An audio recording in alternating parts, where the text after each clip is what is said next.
Happy New Year. Hi. Oh, that's so perfect. Thanks, everybody. Well, to get us started, we are talking about trends for 2025. And some of us pay close attention to trends. Some of us could care less and never pay attention. But we're all here, and hopefully I've done the work for you to be like, here are the trends. And I hope that you'll find it's interesting. Actually, will you take a moment and feel free? You can see we've got 3 screens and people keep coming in. Would you take a moment and put into the chat? First, let me tell you a little bit, and then I'm going to ask you to put into the chat. What we're going to do here is we spend 45 minutes together, not a lot of time, talking about trends. It is very common when we are in the student role to be passive and be like passively absorbing information. What I'm going to push you to do and encourage you to do is to make this personal as well as professional. So we're going to start off that way. Would you mind putting into the chat? What's a word or a couple of words that you want to help guide your 2025? For you personally, for your work, for your personal life, for any of it. What's a trend you want to bring into your life for 2025? Awesome. Keep them coming. And we all also know that leadership is not about, hey, don't copy me. Leadership is often about, hey, what are other people doing? And let me see if that might actually be good for me too. So look at what people are sharing and feel free to use any of these as well. There's integrity, there's joy, there's curiosity, evolution, intention. Amazing. So that's where we start. We start with a place of, what do I want to bring? So I'm going to start sharing my screen with you, and I want you to just hold on for the ride. Take notes if you like to take notes. Don't take notes if that's not how you learn. But we're talking about leadership and organizational priorities for 2025. What are the trends so that you can be thinking, do I want to put efforts? Does my organization, do we want to put efforts into what's happening this coming year? So would you all, if you feel comfortable, would you also put into the chat, what's your organizational affiliation? Oftentimes that means where do you work, but plenty of you also might not identify with working. You might be retired, you might be between things. Will you just put that, because people are just curious where you're coming from. And I saw curiosity being a lead for somebody, and so I want to support that. So keep them coming, keep them coming. I'm going to keep moving quickly, so tune me out whenever you're writing, but here we go. So if we are looking at this past year, so we want to look back to be able to look forward. Merriam-Webster, knows a lot about words, and they say there was a word of the year for last year. Right now you're guessing what it might have been. It's a word that's looked up frequently. That's how they get their word of the year. And their word was, did you guess? Polarization. Isn't that interesting?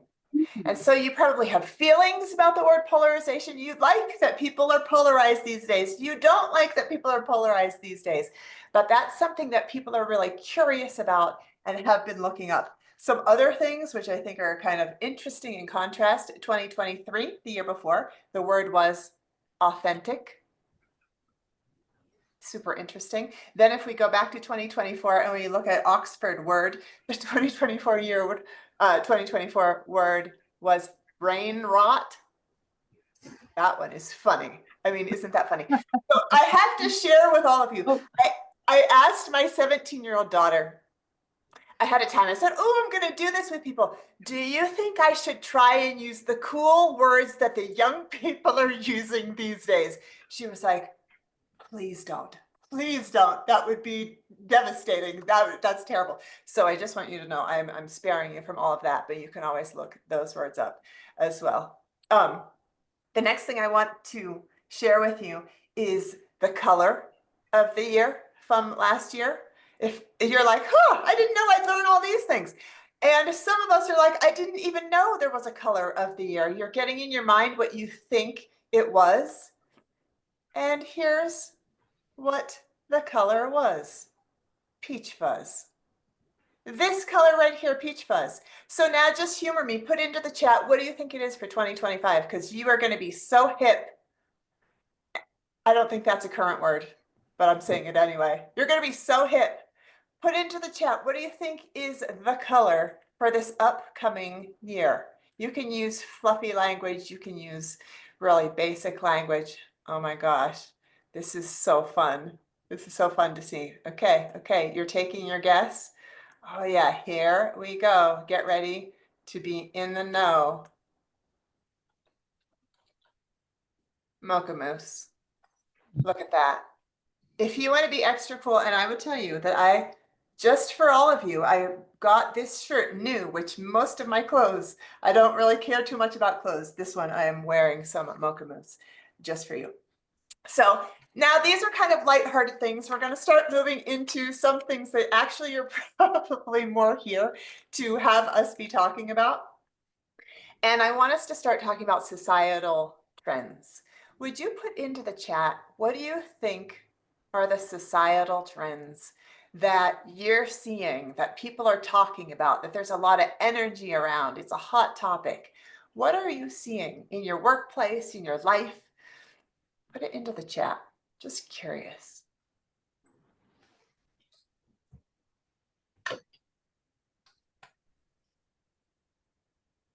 Isn't this so interesting? For the last 2 years, I've been in this entrepreneur organization called Entrepreneur Organization, EO, and they've been talking about AI, artificial intelligence, at every single session. And so the way that I'm trying to use it as much as possible is often referring to ChatGPT. I know there's a lot of other things that are happening these days where people are in quotes, taking notes using some sort of software. But AI is for sure in there. We got a lot of different comments that are coming in. Connection. Oh, I love it. Oh, Ukraine, self-care, loneliness, connection, mental health, LGBTQIA.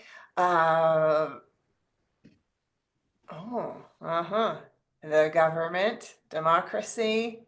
So interesting. Okay, so I want us to take a look at this together for a moment. And we're not going to really get into this part really deeply because we're really more focused on leadership and organizational trends.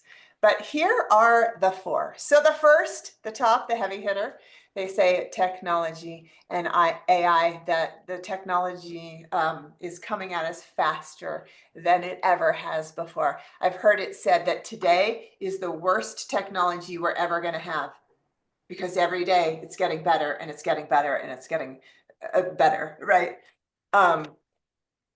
If some of this stuff you're curious to look up, please feel free to look it up because some of it's kind of jargony, right? Digital twin, meaning that in the virtual world, there could be a replication for something in the physical world.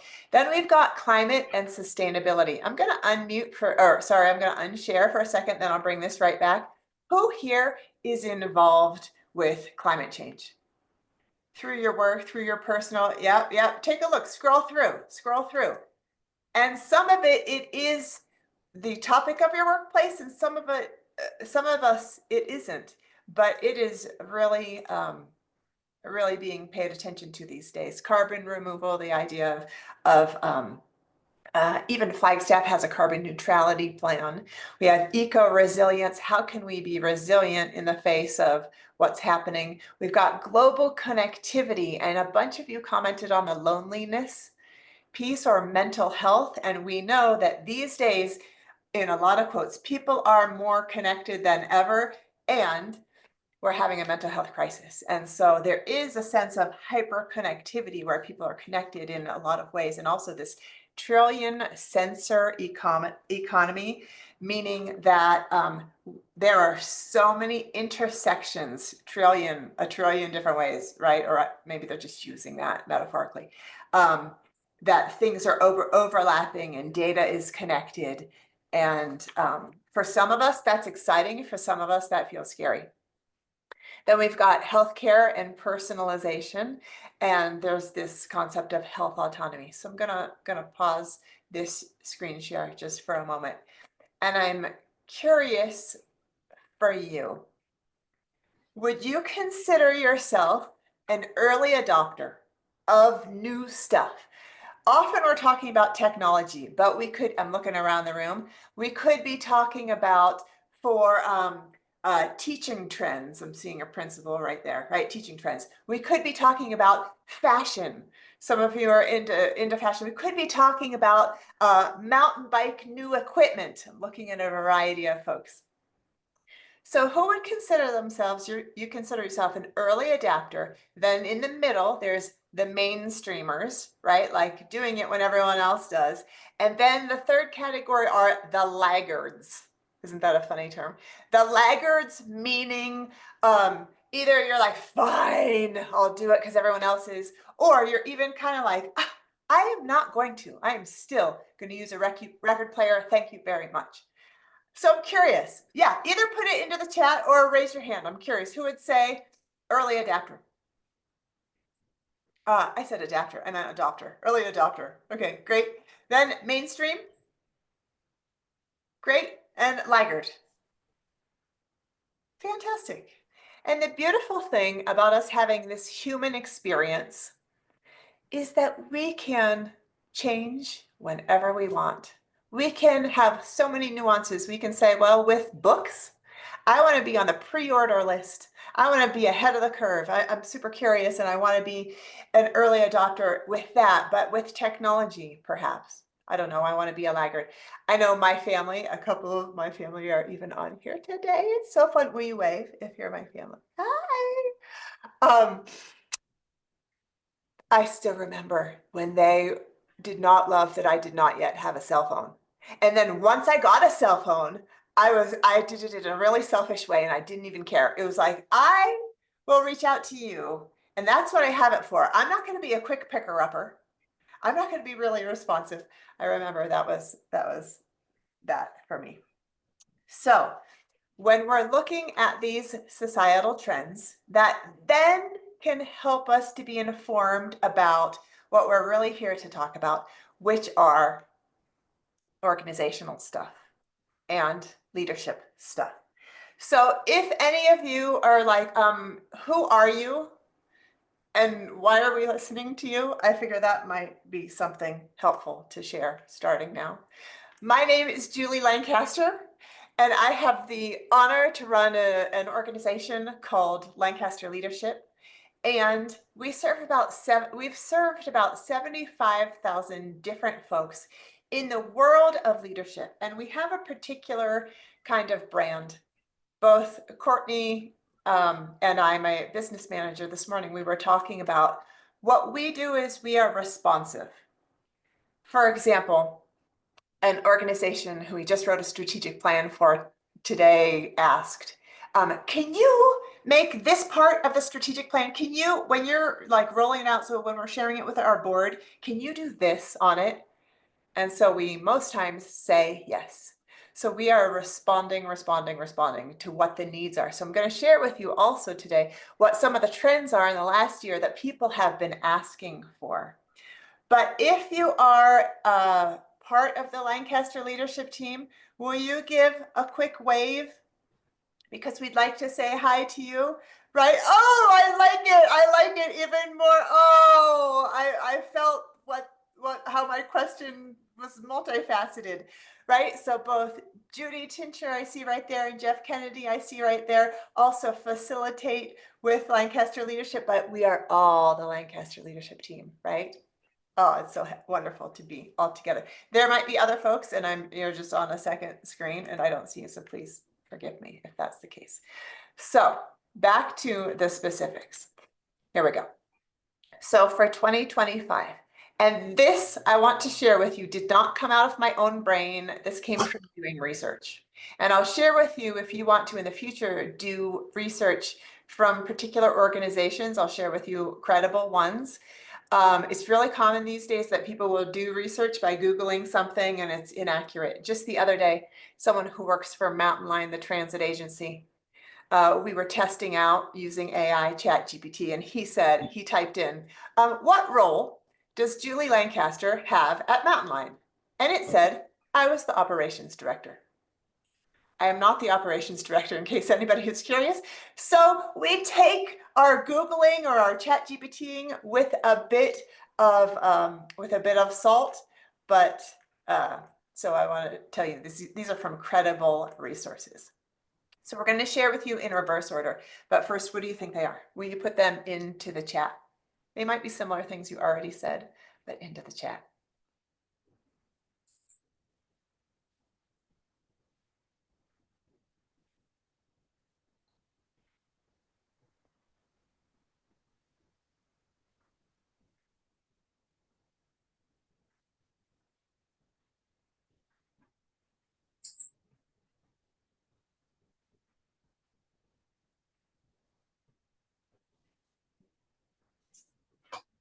So good. Rebecca Sayers, will you unmute with me for a moment? Will you share, and if I ever, everybody on here, that I like to do this. If you're ever feeling like I'm not in the mood and I don't want to, feel free to say pass. Would you mind sharing with us why you shared what you shared? I have to remember it first. No, I'm sorry. Retention because, Oh yeah. can you hear me? Yeah, perfect. Okay. Retention because it's, at least for my organization, it's a big topic right now, especially for my division.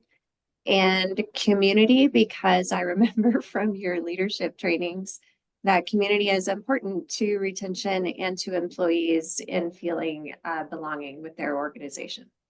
Dang. I'm gonna highlight. Can we all give Rebecca a little thanks? Oh, Regina even did hearts. She's so fast with the tech right there. Thank you, Rebecca. I love hearing that. And I'll highlight then even Jack Altman's research. He's written a book called People Strategy, where he talks about the top 3 things that the modern employee wants are purpose, growth, and community. So those are the 3 things that we can consistently keep looking through that lens. And the retention piece, Rebecca, you're talking about employee retention, right? Keeping the good staff. And often we'll call that being a workplace of choice. And there's a lot of things that go into it. We don't even have to have done any of the research. We can just start with our teams and say, hey, how much do we think people like to work here on a scale of 1 to 100? Okay, based on that number, what's one thing we could do to move the needle 1%, right? Some things are within our opportunity, some things are not, right? Doubling people's salaries, people probably not, but other things are. Hey, Crystal Lay, will you share with us as well? What did you say and why did you say it?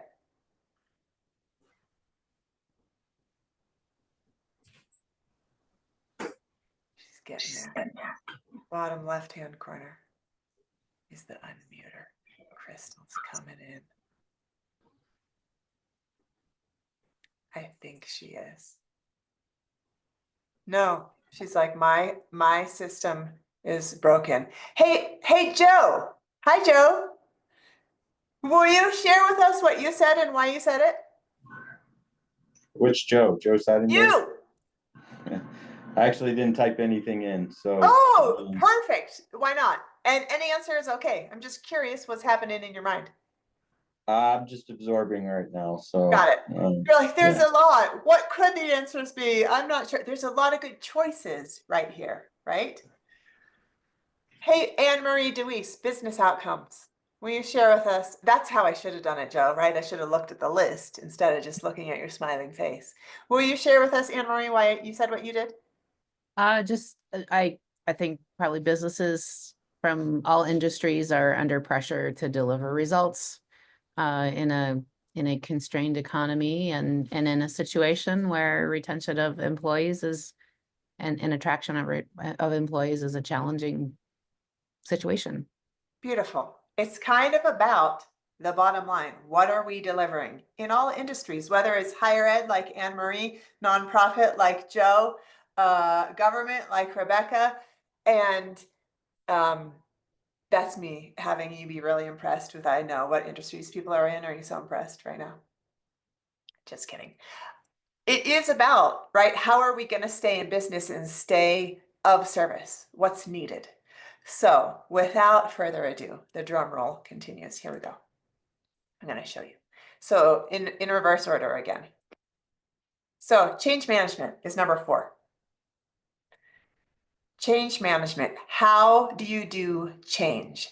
One thing that I consistently like to focus on with groups who do a lot of change, and I would say that's 95% of you, is that passion erodes strategy. You all know what some good change management strategies are, right? Get buy-in from people.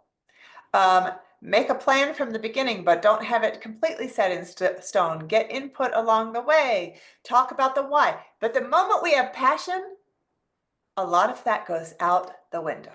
So they say that what we want is to have adaptive leadership and leadership agility, as well as data and tech integration. There's this kind of feeling of like, well, it's here to stay, so how are you going to integrate it and use it well? Adaptive leadership, leadership agility, both of those are meaning, can you read the situation and can you read the person and adapt? It does not mean changing your values or changing who you are as a person on the inside. It's saying you're so nimble that you can read. First, you have to read the situation, and read the person and be able to adapt. In this situation, we need to be focusing hard on results. In this situation, we need to be focusing hard on culture. And with this person, I need to be talking more. With this person, I need to be talking faster, whatever it might be. So that's the first thing. Once we go through all 4 of these, I'm going to ask you which of these you think you're doing best and which you think you could work on the most. And again, you might be talking about a team of 1,000, or you might be talking about a team of 1. You might be just talking about you. Or you might be talking about like a family unit. So I want to make sure you know this is for all people. So strategic workforce planning. Strategic, in my mind, is one of these way overutilized words. If I was to ask each of us what you mean by being strategic, we'd all have a different answer. So words like strategic need to have the surface scratched to figure out, what do we actually mean by being strategic? Does that mean having quarterly goals? Does that mean having a succession plan? Does that mean we've created an official strategic planning document? What does that mean? Other words that get thrown around in your workplace are words like communication. That also needs scratching the surface. We want to have good communication. What does that mean? Other words are like leadership. We want to have strong leaders around here. What does that mean? So if you are like, I want to have an action bias, which right now I'm going to encourage you to have an action bias, another term, towards how do I implement this stuff, I'm going to encourage you to go back to your teams and be like, how strategic are we? Now, what do we actually mean by that? How's our communication? Now, what do we actually mean by that? How's our leadership pipeline, or how are we doing with developing leaders? And what do we actually mean by that? So the details here.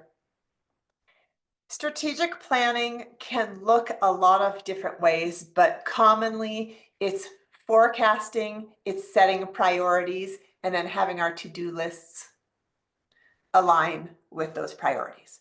It also says here, and I mentioned succession planting and leadership pipeline. There's a leadership pipeline challenge right now.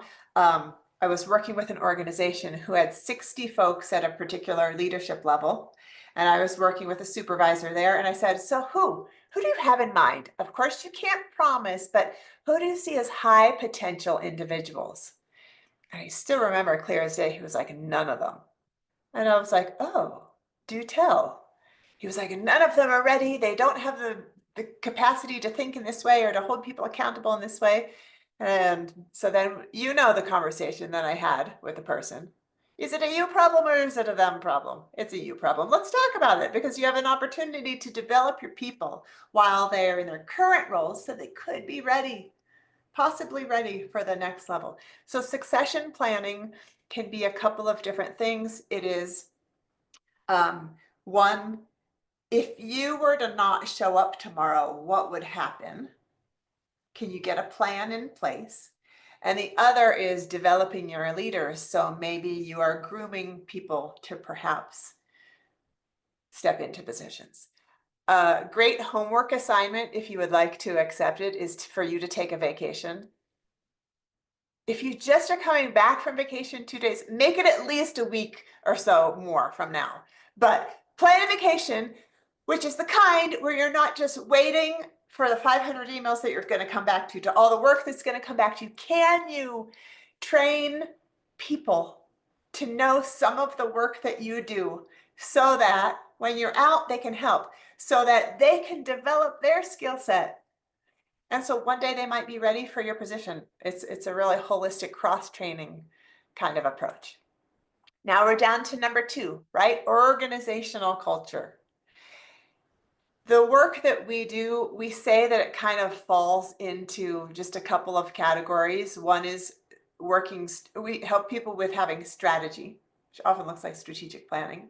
We help people to have leadership skills, and we help with organizational culture. Organizational culture, of those 3, is probably what people ask us for help with the most, because there aren't enough. There's not like one book where you're like, I could read this, implement all of this, and then the culture is fine. It is so nuanced. So the first thing is for you to do a deep, hard look at how is your culture. Can you do me a favor? Will you put 2 words into the chat? Currently, how is your team's organizational culture? You determine the team. Your team might be you and your partner, your intimate partner. Your team might be your work team. Your team might be your whole organization. You don't have to tell us what the team is, but give us 2 words. How's the organizational culture?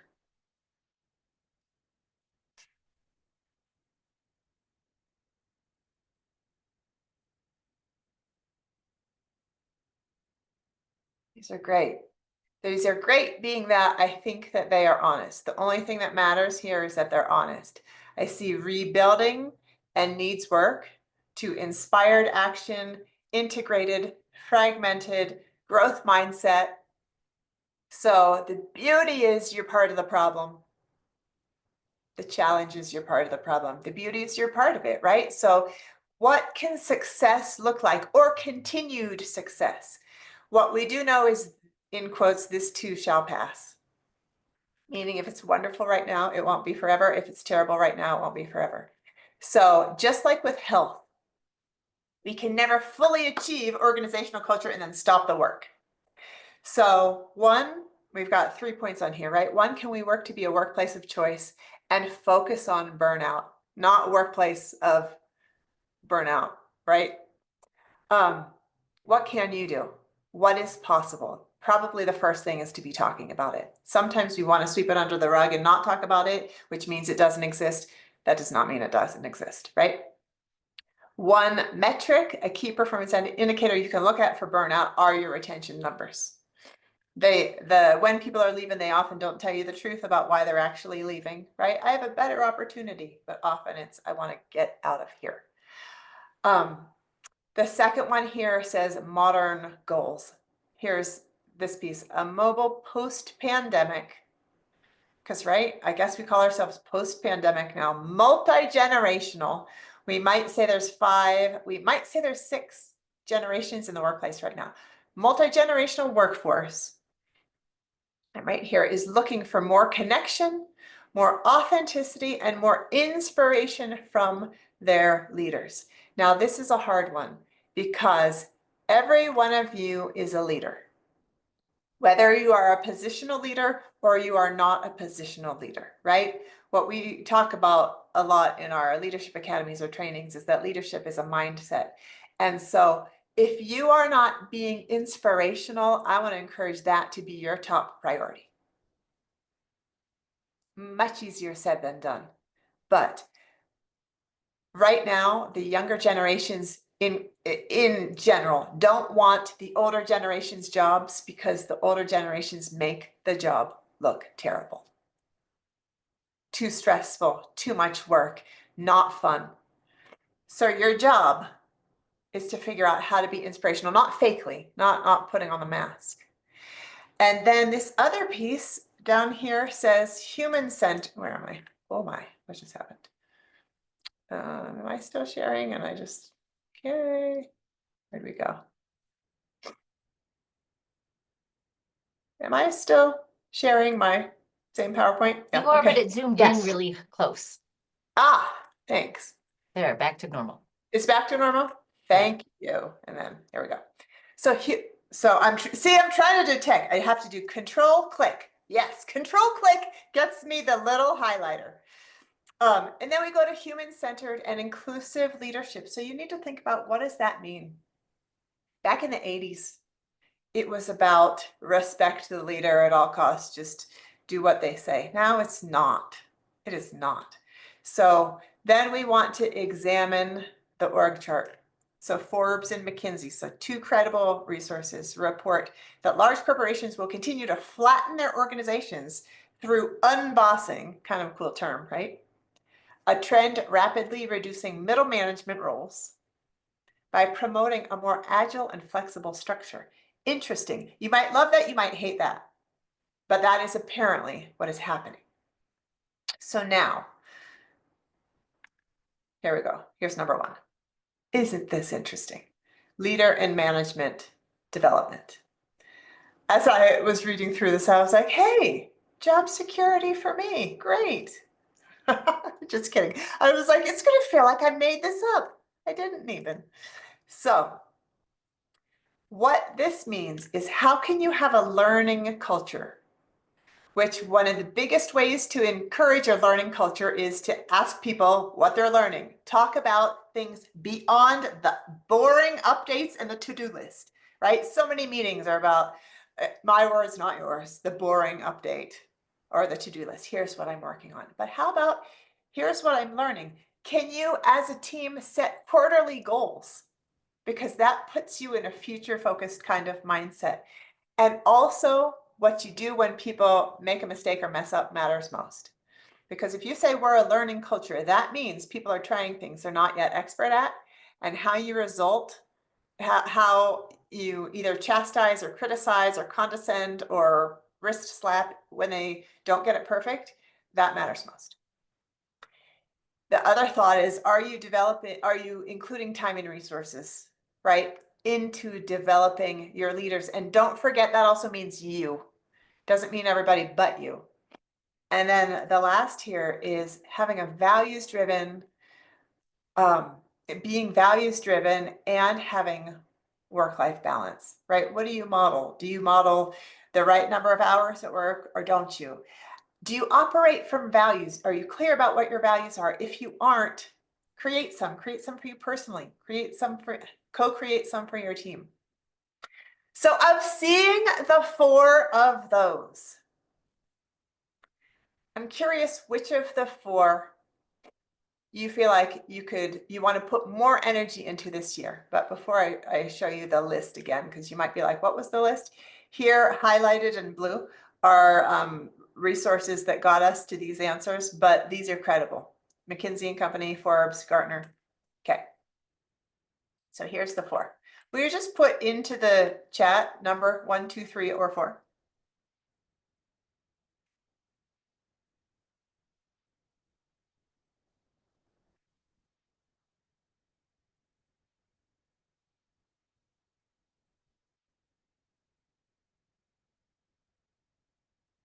Interesting. We're looking at trends together and seeing if there are some trends.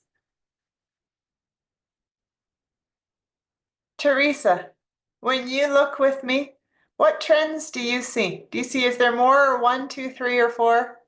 I don't know what I see. I see 2 and 3 as a trend, Awesome. but yeah, Okay. they're all in there. I put 1. Yeah, awesome. So this is an exercise you can do with your team. You can be like, team, these are the 4 things. Where are we the least prepared, and what can we do about it? So this is where we're using our own critical thinking. And it's important. It's important for us to be thinking like this instead of doing the ostrich thing. So here's what we've seen in the last year. This is what groups are asking us for. So as you probably know, we work with groups in Arizona, but actually all over. And I felt excited to realize this the other day. I was like, oh, and we even have 3 international clients. We do work with them all through Zoom. So it doesn't feel as special as going there. But so this is that's me just sharing, like, this is like the subset of folks that we're talking about. Our top industry that we work with is government. After that is a combo of both higher education and nonprofit. So looking at those three, primarily, this is what people are asking for: change readiness, that agility, modern accountability, how accountability kind of looks different now that there are such teams that are not all sitting in the same room together. Innovative thinking, how can we invite critical thinking, creative thinking into our old processes? How can we have resilience in the face of constant change? Many groups are like, we just have to now admit and recognize we are having constant change. There's the inclusion and belonging piece, and a lot of circles are really curious about what that's going to look like in the upcoming year. Planning strategically, which I even said to Courtney this morning, like, okay, at our next meeting, can both of you and I come together with our own quarterly goals, because we need to hold each other accountable. I'm curious what you think yours are. I'm curious what I think mine are, and then can we talk about it? So even if it's that small scale. Leadership presence, meaning how to show up authentically, but to get respected, and then culture and trust. So seeing all of that, I want to share with you a bunch of resources that we have. Now, it's interesting because, well, a couple of things come to mind. So I just had a chance to go to Cuba for holiday time. And when I was there, I love to learn, and I love just seeing how different cultures operate. And I had these trends on the mind. I even had the colors of the year and fashion on the mind. And as I was seeing people walk around, I was like, okay, as a developing country, I'm guessing that people don't have access to the most current fashion trends. And then I saw this man walk by, and he made me chuckle, and then I tried to hide my chuckle because I don't think he knew what I was chuckling about. He was this really proud man who you know, I could tell he was like a proud man, more serious kind of person. And his t-shirt that was really clean, really, like, I could tell he like took pride in his appearance, said, "I'm in Spain, bitch." And I was like, and so I giggled seeing this shirt and thinking like, what? And then I thought, does he know why I'm giggling? Right? Is he just wearing, it's a nice blue shirt? I don't know. I even Googled it later, like, what does that even exactly mean? Like, what's the message? And I'm still not clear about it. But I share that just as a comical or funny thing about, like, there are places where we're seeing trends. That slogan must have been a trend at some point. Another thing that's an interesting trend, have any of you ever seen The Devil Wears Prada? That movie? So Meryl Streep in one scene is saying to Anne Hathaway, she's talking about her cerulean, I don't even think I can say that word right, cerulean blue sweater. And she says to Anne Hathaway, you think that you had all this autonomy and chose that sweater out of your closet, but actually the people in this room, all these fashion designers, we actually made that choice for you years ago. Meaning that whatever you are doing and whatever the trends are that are happening, there's a bigger force at play. And so I want to share some resources with you so that if you want support, great. We're here to help you. But also if you're like, well, we don't need help or we don't want help, this can even just show you what some of the trends are that are out there in terms of what people are getting help about. So you've now had a chance to take a look at this list. I'm going to share with you. Here's the, this is, first of all, you know how it said in the sign up that you were going to see, or you were going to have access to having a free one of our micro courses. I'm going to put this link right now into the chat. So it's only available for the people who are here live today. So just please copy down this link. Don't start doing it right now, but I just wanted to show you, it's going to give you the option of having a free class that's strategic listening, being a coach to your team, or leading with productivity and joy. Okay, now I can close that one. Next, These are our micro learning courses.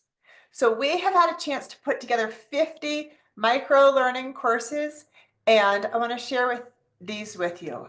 Either your team can go through group coaching together, or you can have one-on-one coaching on your own. Or if you're like, I just need to quickly learn about a topic from a credible resource, you can do that. So micro learning, meaning it's just these things. It's not a massive course. So we've got 50 of them. So you can start looking, buy-in and rolling out change, emotional intelligence, information sharing and strategic communication, leadership agility, innovation, healthy risk taking, and they go on and on. So we just want to share this with you to show if you are, I don't know, wanting someone from on your team to understand some concept better. We got lots of stuff. Okay, other resources. If you are in higher ed and you want support, I've got a program starting in February. I'll also, after this today, I'll send you an email that has hyperlinks to all of these, so you don't have to be quickly trying to like copy down the URLs. But it's essentially for higher education administrators down here who want to elevate their skills and create a thriving work environment. We also have one coming up in February for government leaders. Okay, I'm going through all of this really quickly. We've got a women's summit that's coming up in April, and here is the topic: Beyond Words, Leading with Authenticity, Story, and Purpose. And it's in Flagstaff. It's in Flagstaff. I hadn't even realized that it's our 11th one on April 11th. Kind of cool. Then here's another resource. You've probably heard of 360 assessments. Yes. If you haven't had one done on you, it's time. I just went through the process in the last year, and it's scary for a second, and then it's amazing. So you can see on here what it includes, what it involves, all of that kind of thing. We also have, if you're wanting to have some work done with belonging and inclusion, here's some stuff we've got going on here. You can even watch, oh, Crystal, there you are, look at that. And we've got a bunch of folks who will help you learn. Then, if you want to learn, I think this is the very last one. If you want to learn a little bit more about some of the people on our team, you can take a look. But I wanted to show you something that I think is so interesting. So in this particular personality assessment that we like, I've got Zest right here, which is a very uncommon one of this list of 24. Judy, she's got Zest in her list of 24. And also Jeff, who's on here today, also has Zest in his, which I could not even believe that, because normally when I'm facilitating that assessment in a room full of 50 people, I am the only one. So I just thought that might be interesting to share. Would you all take a moment? And I know this was me talking at you, but I was thinking that's what you wanted, because it's just 45 minutes and it's a lot of information. Will you take a moment? Will you put into the chat, what's one action you want to take based on what we talked about today?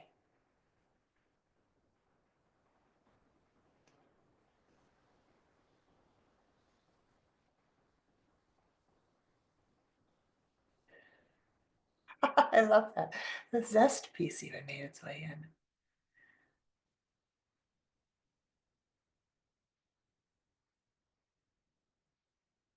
So good. Keep them coming. I love seeing this. I want to copy all of these down. And if any of you are like, I need inspiration from somebody else, here you've got it.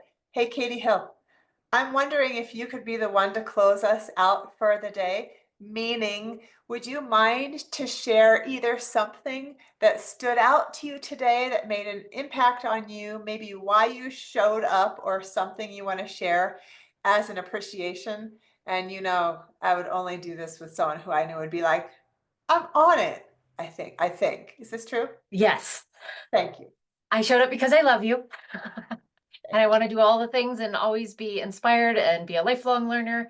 And my takeaway, I actually copied quite a few like epiphany questions that I want to share with my boss, to share with our leadership team, particularly around succession planning and building leaders, and just keep being forward thinking and innovative. So I made tons of notes. I'm one of those people. So I just love spending time brainstorming and thinking with all you wonderful people.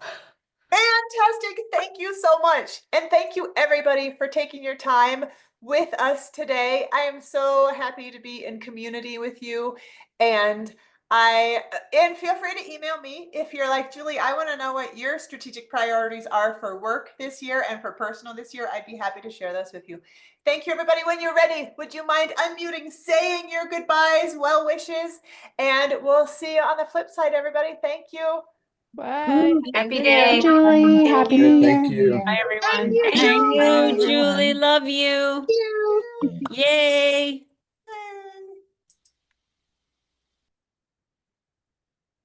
I'm just gonna stay on till everybody gets up.